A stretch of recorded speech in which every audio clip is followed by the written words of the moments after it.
Olá, meu irmão, olá, minha irmã. É sempre uma grande alegria encontrar você aqui no canal Palavra de Sabedoria.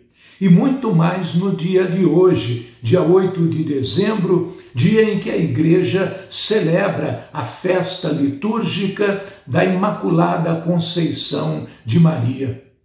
Durante toda a sua vida, Maria foi livre da mancha do pecado. Essa verdade é reconhecida por toda a Igreja Católica, por toda a Igreja de Cristo. Inclusive é citada no Evangelho de São Lucas, quando o anjo faz a anunciação a Maria. Diz assim: entrando, o anjo disse-lhe: ave cheia de graça, o Senhor é contigo. A Igreja Ocidental, que sempre amou a Santíssima Virgem, tinha uma certa dificuldade para aceitar o mistério da Imaculada Conceição. Não por uma repulsa à pessoa de Nossa Senhora, mas para conservar a doutrina da redenção centrada em Cristo. Em 1304, o Papa Bento XI reuniu na Universidade de Paris uma assembleia de doutores proeminentes em teologia para terminar as questões acadêmicas sobre a Imaculada Conceição da Virgem Maria.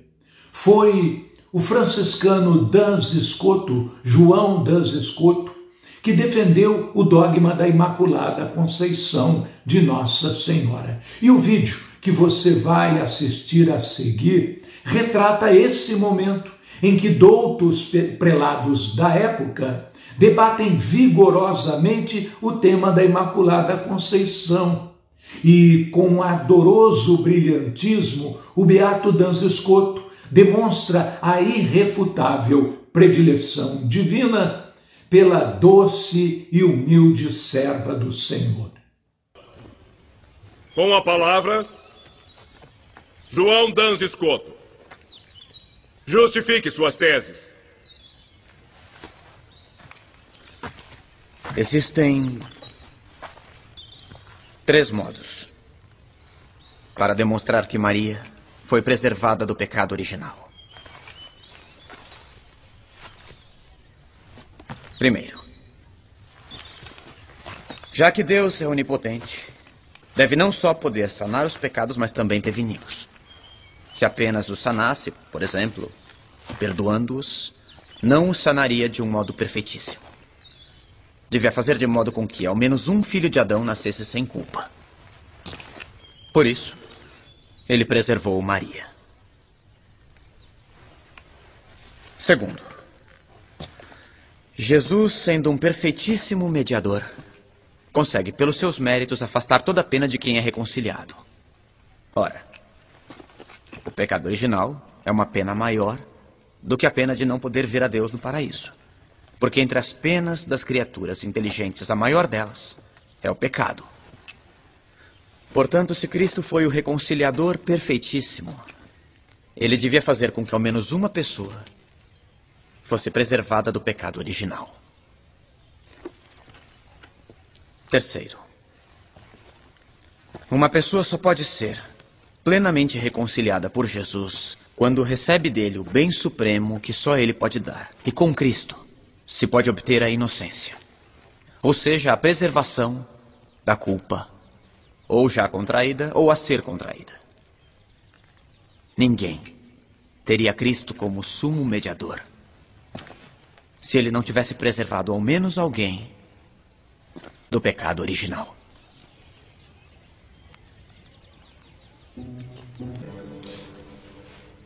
Todas as coisas que Scoto diz são anuladas com uma simples observação. Maria teve as carências comuns à nossa natureza, como a fome, como a sede, a dor e o cansaço. Todas as penas infligidas aos homens por causa do pecado original. Portanto, Maria teve o pecado original. Reconciliar alguém Quer dizer afastar dele as penas inúteis, deixando-lhes ao invés aquelas que podem lhe ser úteis. O pecado original teria sido prejudicial a Maria. Mas com os sofrimentos temporais, ela podia merecer, como de fato mereceu, ser ascendida ao céu. Todo homem deveria ter naturalmente a justiça original. Mas está privado dela pela culpa de Adão, porque ele herdou a culpa de seu ancestral. Ora, então se a alguém é dada a graça de nascer sem pecado algum, não será por mérito próprio, mas por mérito de Jesus. Porque teria o pecado original se Cristo não o preservasse com a graça.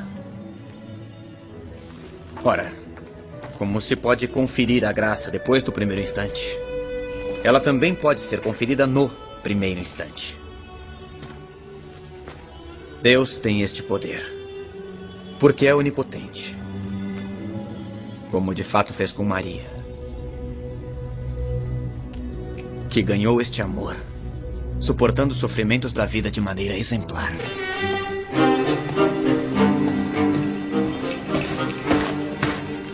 Uma vez que meu confrade teve um mal-estar, e considerando que temos o mesmo pensamento sobre o assunto, ele me pediu para substituí-lo e continuar a discussão.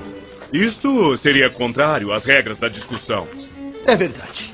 Mas se poderia fazer uma exceção, meu confrade não está em condições de continuar. Agora, se o mestre João Escoto não concorda, eu poderia... Eu peço para me retirar e para consultar meus caros confrades. Para mim está bem. Os enviados papais aprovam? Assim seja.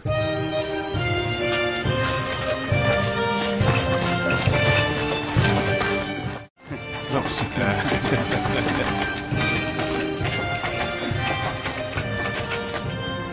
Maria foi concebida como todo mundo, ou seja, da união entre um homem e uma mulher. Portanto, a sua carne foi manchada. Como todos os homens, o corpo mancha a alma. Assim, o corpo manchou a alma de Maria. Eu creio que a mancha também permanece no corpo da criança depois do batismo. Mas o pecado é cancelado pela graça.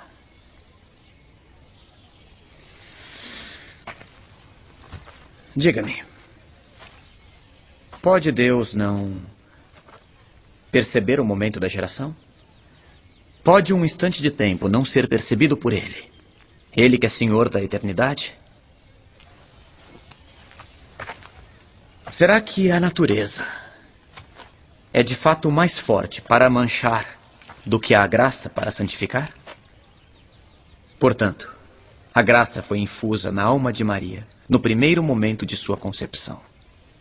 Podia, convinha e, portanto, fez. Se Adão não tivesse pecado, os homens teriam sido transportados diretamente de um estado de graça a um estado de glória após um determinado período de tempo. A Virgem Maria não contraiu o pecado de Adão. Portanto, a ela competem aqueles privilégios dentre os quais principalmente estão a imunidade diante da corrupção e a assunção ao céu de corpo e de alma. Mas a Virgem morreu? Morreu? Atenção. Admito que sim. Digamos que morreu, sim. Não em consequência do pecado original, porque ela não o tinha, mas para imitar perfeitamente Jesus. É fato. Pode-se morrer de amor. O Cântico dos Cânticos nos diz: ó filhas de Jerusalém, eu lhes conjuro, se encontrarem o meu dileto, dizei-lhe que desfaleço de amor. Sustentem-me com flores, confortem-me com frutas, porque de amor eu desfaleço. Antes que o dia acabe e as sombras desapareçam, retorne, ó meu dileto. O amor é forte como a morte.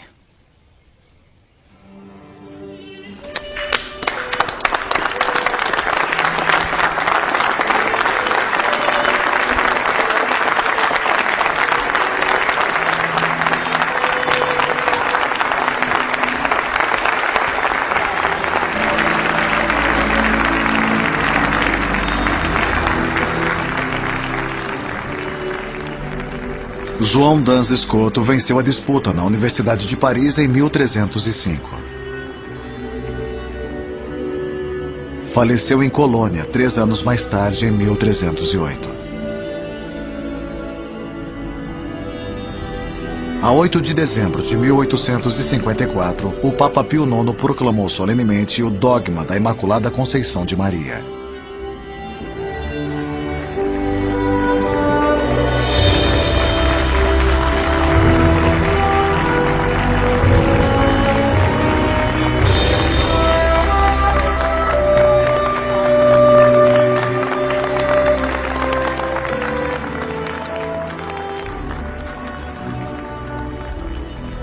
João Duns Scoto foi beatificado por João Paulo II em 20 de março de 1993.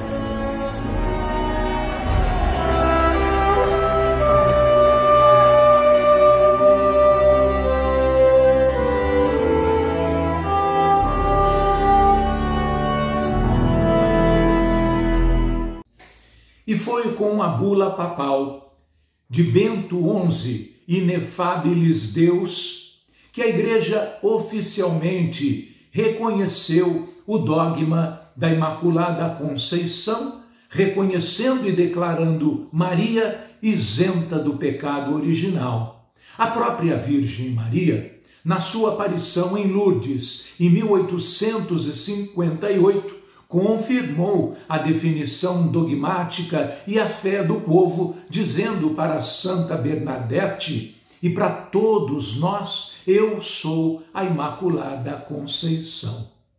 Nossa Senhora Imaculada Conceição, rogai por nós.